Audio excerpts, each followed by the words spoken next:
একটা ছোট বাচ্চা তার বাবার সাথে একদিন ঘুড়ি ওড়াচ্ছিল। ঘুড়িটা অনেক উপরে উঠতেছিল। তো বাচ্চাটার মনে হঠাৎ একটা প্রশ্ন জাগলো এবং বাচ্চাটা তার বাবাকে বলল যে, বাবা, ঘুড়িটা কিন্তু উঠতেছে, ঘুড়িটা হয়তো আরো অনেক উপরে উঠতে পারত, কিন্তু এই যে লাঠাইটা আমার হাতে যে আছে, এই সুতোটা লাঠাইয়ের সাথে বাঁধা আছে, যার কারণে ঘুড়িটা অনেক বেশি উপরে উঠতে পারতেছে না।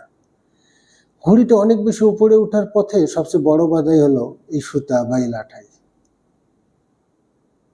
তখন বাবা এক কাজ করলো যে, ঠিক আছে তোমার কথা, আচ্ছা সুতাটা কেটে দাও। তোমার হিসাবে তো সুতাটা যদি না থাকতো তাহলে ঘুড়ি আরো অনেক বেশি উপরে উঠতো, আরো অনেক উপরে উঠতো, তাই না? ছেলে বললে হ্যাঁ, তাহলে সুতাটা কেটে দাও।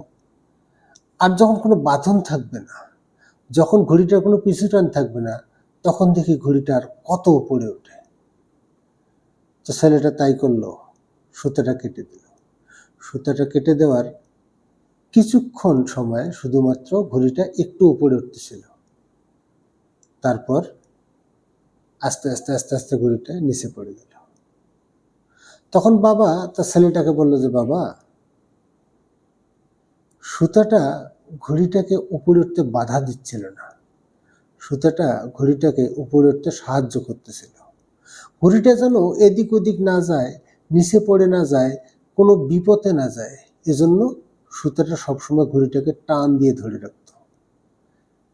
ঘুড়িটা যদি মনে করে সুতাটা তার উপরে উঠার পথে বাধা, তাহলে কিন্তু সেটা সবচেয়ে বড় ভুল। তেমনি সন্তানরা যদি মনে করে যে বাবা মায়ের শাসন তার ভালো কিছু করার পথে বাধা, বা তাকে জীবনে আরো বড় কিছু করার পথে সাহায্য করতেছে না, বরং উল্টো দিকে ঘোরাচ্ছে, সেটা সবচেয়ে বড় ভুল। বাবা মার এই শাসন, বাবা মার এই অবস্থান সন্তানের জন্য কতটা উপকারী, যার বাবা মা নেই সেই শুধুমাত্র বুঝতে পারে।